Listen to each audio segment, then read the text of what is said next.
Hey there, everyone! Welcome back to my channel. Today, we're diving into something that's not just a beauty trend, but a whole lifestyle change, making your own shea butter. Now, I know what you're thinking.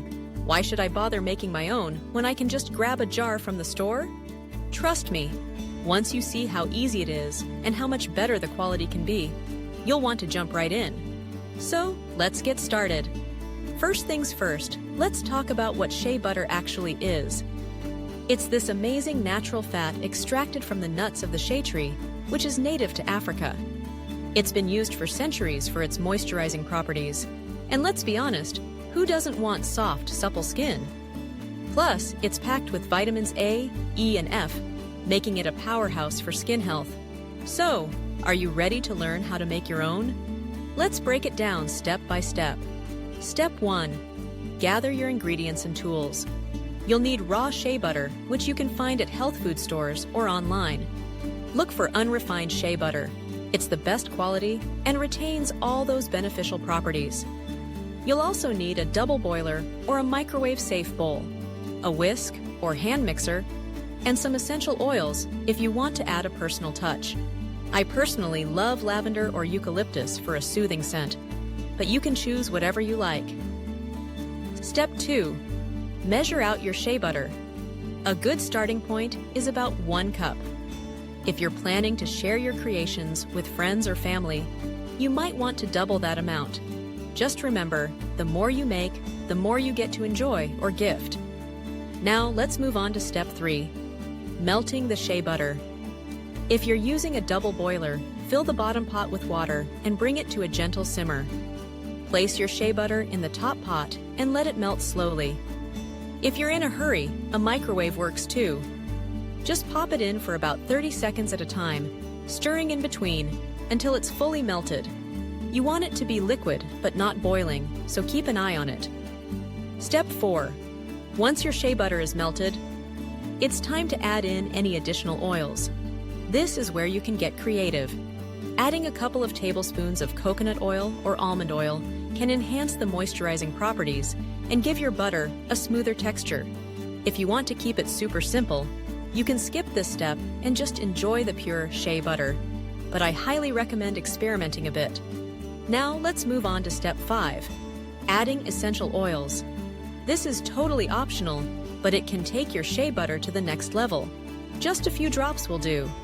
If you're using lavender, it's not only relaxing, but also great for your skin. Peppermint can give a refreshing kick, and tea tree oil is fantastic for its antibacterial properties. Just remember, a little goes a long way, so start small and adjust to your liking. Step 6. After you've mixed in your oils, it's time to let it cool down. Pour the mixture into a bowl or container and let it sit at room temperature for about 10 to 15 minutes. You can pop it in the fridge if you want to speed up the process, but make sure to keep an eye on it. You don't want it to solidify too much. We're aiming for a creamy consistency. Now, here comes the fun part. Step 7. Whipping the shea butter.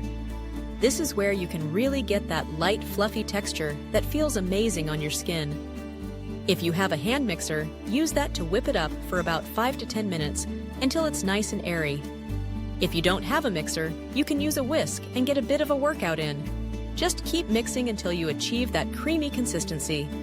Step 8.